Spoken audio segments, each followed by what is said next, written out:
এখন আমার ওয়াইফকে ব্যবহার করে লায়লা লায়লা দেখেন আপনার এসে তার নাকি ঈদ লাগছে, তাই সে মানুষকে ঈদ মরক জানাচ্ছে। কেন সে মানুষকে ঈদ মরক জানাবে? তার এখন আমার লাইফ নিয়ে বদল, তার সাথে আমার সম্পর্ক বিচ্ছেদ 2 বছর 3 বছর হয়ে গেছে, লায়লার সাথে আমার কোনো সম্পর্ক নাই, 2-3 বছর হয়ে গেছে। হ্যাঁ, তো এখনো তার আমারে নিয়ে পড়ে থাকতে হবে।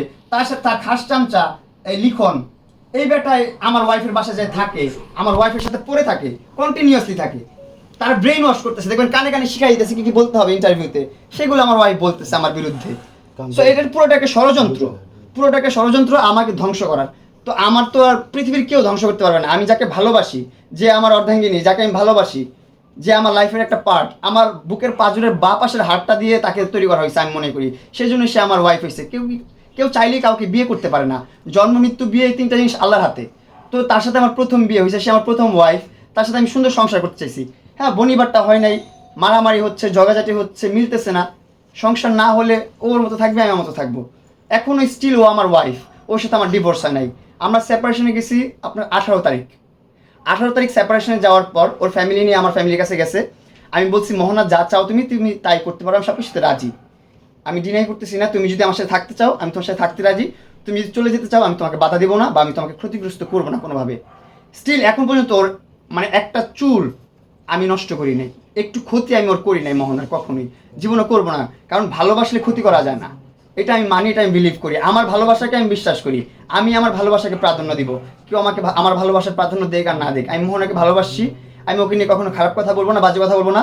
এখনও বলতেছি, যা করতেছে ওর ব্রেন ওয়াশ করে করানো হচ্ছে।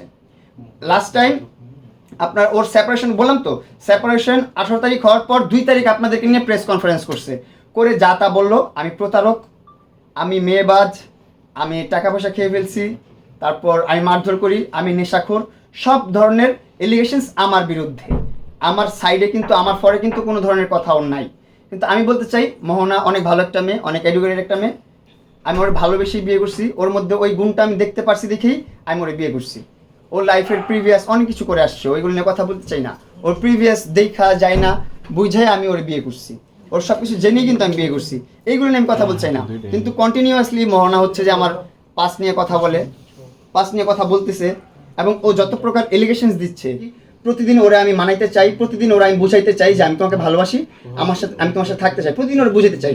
এখন ঘুমন্ত মানুষকে জাগানো যায়, যে ঘুমের ভান ধরে থাকে তারা তো জাগাইতে পারবো না আমি কখনোই। ও ঘুমের ভান ধরে আছে, এখন ওরে বুঝাইতে চাইলে ও বুঝতেছে না, ও বুঝতে চায় না আসলে। তো আমি তো ওরা বুঝাতে পারবো না, এটা তো আমার সাথে আমার সাধ্যে নাই। ও আমাকে ব্লক করে রাখছে সব জায়গা থেকে, আমি ওকে কল দিয়ে পাই না কোথাও। ওর ইচ্ছে হলে আমাকে কল দেয়, কল দিয়ে আমার মা বোন আমার 14 গোষ্ঠী নিয়ে ধুয়ে দেয়, গালাগালি করে, গালাগালি শেষ ফোনটা কেটে দেয়, আর কোনো কন্ট্রাক্ট রাখে না। ও আমাকে একদম নো কন্ট্রাক্টে রাখছে, কারণ কন্ট্রাক্ট রাখলে তো আমাকে ওর জবাব দিতে হবে, উত্তর দিতে হবে, প্রশ্নের উত্তর কখনো দিতে পারবে না। ও প্রশ্নের উত্তর কখনো দিতে পারবে না, ও এলিগেশনস এক সাইড থেকে দিয়ে যাবে সারা জীবন।